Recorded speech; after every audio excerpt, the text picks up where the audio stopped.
Start کر دی گئی. جب وہ شیلنگ ہونے لگی تو اس کے بعد حالات کی کشیدگی دیتے ہوئے اور سارے معاملات دیکھتے ہوئے 3 کلومیٹر پہلے ہی جلوس کو اختتام کر دیا گیا اور جلوس واپس موڑ لیا گیا.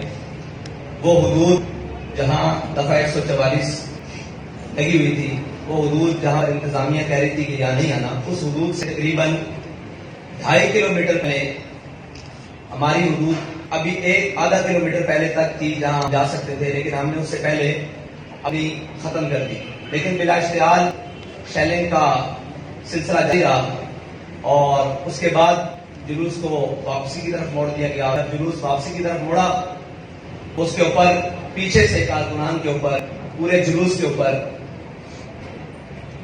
گولیاں، شیلنگ اور انتہائی دردناک طریقے سے جتنے بھی کارکنان شہید ہوئے ان کو پیچھے سے گولیاں ماری. کسی کو سر میں لگی، کسی کو کمر میں لگی اور جتنے بھی زخمی ہوئے سب کو گولیاں پیچھے سے لگی. اور اگر کسی نے پیچھے مڑ کر دیکھا تو اس کو سامنے ماتھے پر، سینے پر گولی مار دی گئی. اور جو وہاں پر